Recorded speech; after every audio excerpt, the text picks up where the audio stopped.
Hola mga kapatid, good afternoon sa inyo. Ako po si MJ Marfori at itong Newsroom 5 live na niyo po napapanood sa News 5 Features Facebook page, News 5 Facebook page at www.news5.com.ph. We also have our YouTube page, ang hashtag Newsroom 5 Live. So please do like and subscribe. At meron tayong mga behind the scenes sa ating News 5 Features Instagram account. At ang sa akin, kung curious lang naman kayo, is MJ Marfori. All across platforms po yan.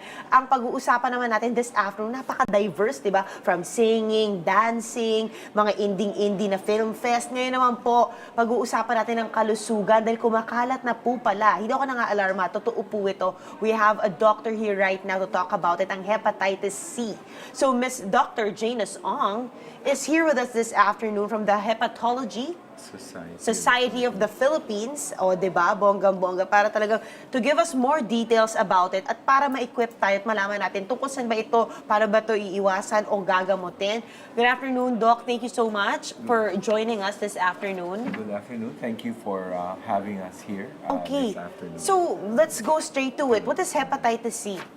Hepatitis C is a viral infection po. It's a infection that's really in our blood. And it's a virus that affects the liver primarily. And when you have it, you usually have it for life unless you get treated. Para bang HIV ito, ganon? Parang HIV, yes, it's the same way po yung transmission, except that hepatitis C affects the liver, HIV affects our blood cells. Yes. Yeah. But the difference mainly lies in the fact that hepatitis C can be treated. Oh, and it cured. can be Yes. treated and cured. Why did you say that it lasts forever?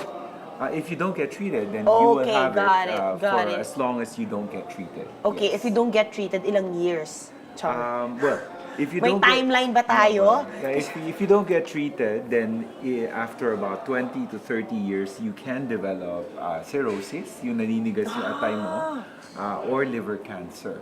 So, it is best to have yourself checked if you have the risk factors so that you can get the treatment. Oh, before we get into the risk factors, how does it differ from HEPA A and B?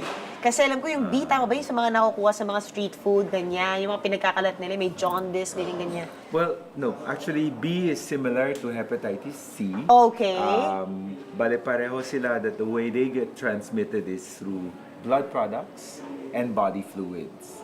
Okay? Ano body fluids? Pag napag-French kiss ka, ganon? Not French kiss, Kaloka, unless it's a char. very involved French kiss. But Ano it's yung really- involved? Wait lang, pakidefine. Ano yung involved French Okay, kiss? erase Doc, that. scientific term ba No, yun? no, I mean,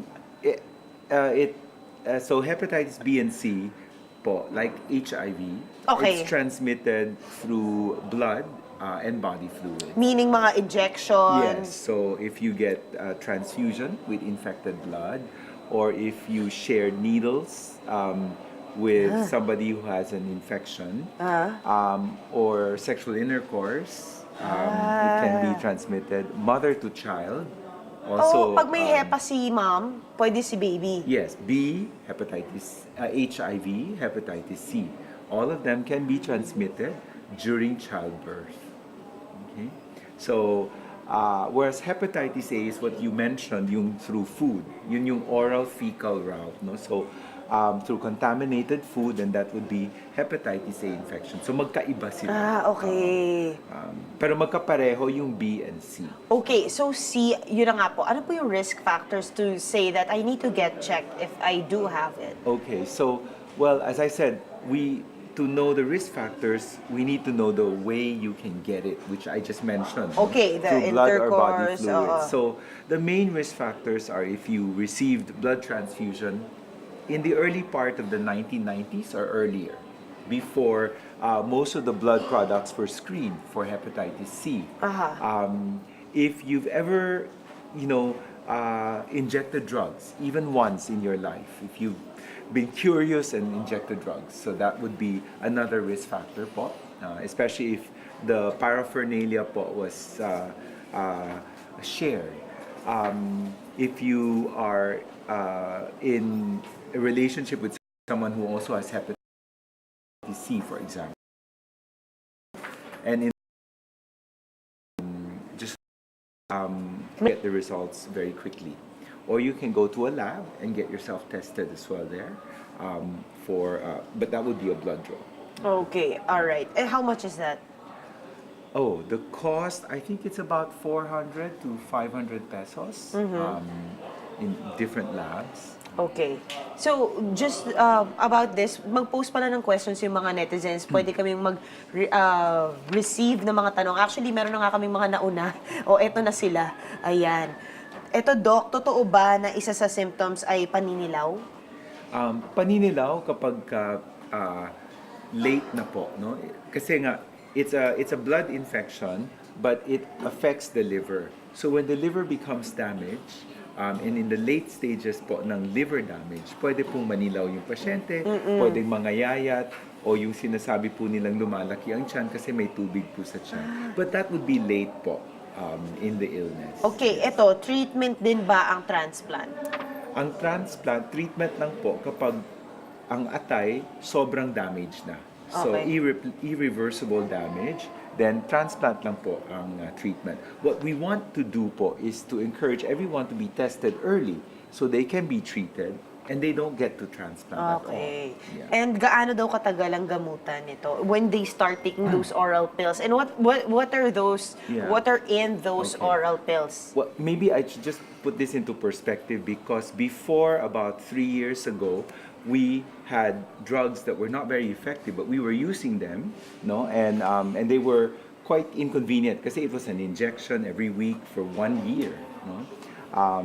But now we just take one pill and we take it for 12 to 24 months, and the cure rates are almost 100%. Wow! Yeah, so we have those drugs available. You have a campaign about this. Yeah, the campaign is, with the Hepatology Society of the Philippines and Mylan, and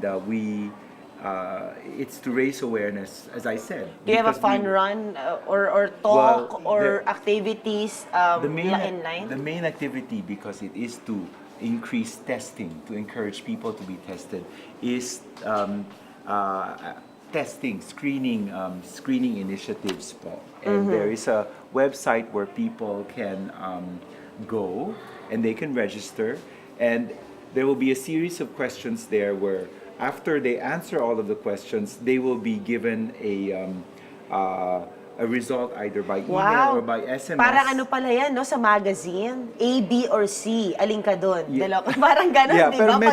medyo may mga questions ka lang nasasagutin, and then you will know whether you have the risk factors or not. Okay. And then whether you should be tested or not. And then you will be contacted once the screening day is announced and where you Nice. can go for the Where can screening. we go?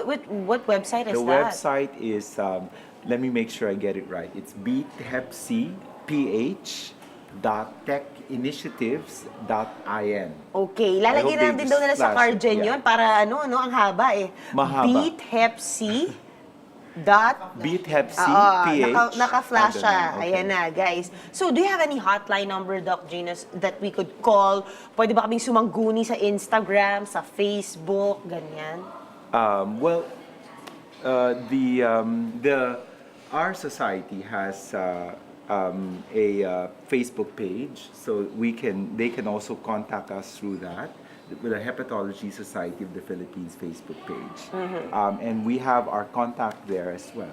Okay. And I think in the when you answer the survey on that website, if you don't have a high risk for infection, you will be given a directory of doctors that you can consult if you still nice. have questions about Ayan. hepatitis. Kung meron pa kayong mga tanong ha, just post away guys. May replay naman ito. I-forward namin sa kanila yung mga katanungan ninyo sa www.news5.com.ph, News 5 Features Facebook page, News 5 Facebook page. At pwede din sa Instagram namin sa News 5 Features or sa akin, Chos. O, diba? Malay mo, i-forward ko, promise. Ayan, makakarinig kayo ng sagot dyan. So please, like, share, subscribe because everyone should know about this. Thank you so much again for Thank joining you. us this afternoon. I hope marami po kayo natutunan, mga kapatid. We love you guys.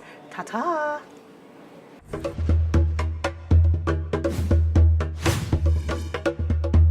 Hola mga kapatid, good afternoon sa inyo. Ako po si MJ Marfori at itong Newsroom 5 live na namin yung papapanood sa News 5 Features Facebook page, News 5 Facebook page at www.news5.com.ph.